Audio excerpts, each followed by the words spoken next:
Hello friends, welcome to Autogenics. মই আসিফ আৰু আজি আপোনালোকলৈ লৈ আহিছো Maruti Suzuki Swift facelifter crash test result details. তেনেহলে চাও আহক ভিডিওটো।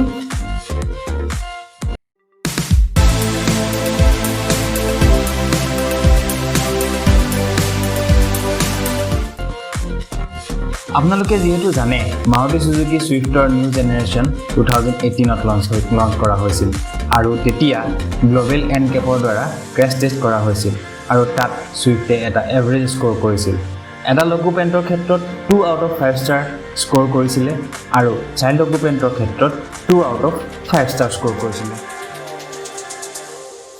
কিন্তু এতিয়া সুইফটৰ ফেচলিফ্ট 2021ত লঞ্চ কৰিলে আৰু এই ফেচলিফ্ট ভাৰ্চনখন Latin NCAPৰ দ্বাৰা ক্ৰেশ টেষ্ট কৰা হ'ল আৰু তাত সুইফটে এচিভ কৰিছে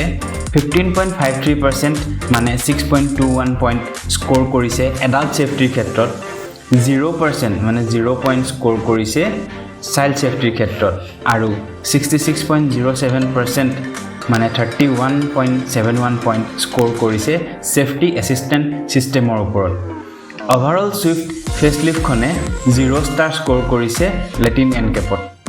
আৰু Latin NCAPৰ মতে এই ক্ৰেশ টেষ্ট ৰিজাল্ট Swift hatchback আৰু sedan দুইটা ভাৰ্চনৰ ওপৰতে প্ৰযোজ্য Latin NCAPৰ দ্বাৰা ক্ৰেশ টেষ্ট কৰা Swiftখন মেড ইন ইণ্ডিয়া Swift আছিল আৰু Latin NCAPৰ টেষ্ট গ্লোবেল NCAPতকৈ বেছি কঠিন হয় ইয়াৰ পৰা ইয়াকে বুজিব পৰা যায় যে যিকোনো গাড়ীৰ ফেচলিফ্ট ভাৰ্চনটো NCAP ক্ৰেশ টেষ্ট কৰাটো খুবেই জৰুৰী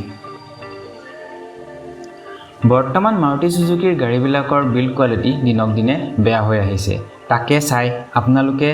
যেতিয়া নিজৰ ফ্যামিলিটো লৈ উলাই যাব তেতিয়া পথত NCAP ক্ৰেশ টেষ্টত 0 ষ্টাৰ স্কোৰ কৰা গাড়ী এখনে আৰু 4 ষ্টাৰ বা 5 ষ্টাৰ পুৱা গাড়ী এখনে আপোনাক বা আপোনাৰ ফ্যামিলিক কোনখনে কিমান সেফটি দিব পাৰিব আপোনালোকে নিজে ভাবি চাব এনেহলে বন্ধুসকল আন এটা ভিডিও হতে আপোনালোকক আকৌ লগ পাম আৰু আপোনালোকে যদি ভিডিওটো চাই ভাল পাইছে তেনেহলে লাইক শেয়াৰ কমেন্ট কৰিব আৰু লগতে চেনেলটো সাবস্ক্ৰাইব কৰি বেল আইকনটো দবাই দিব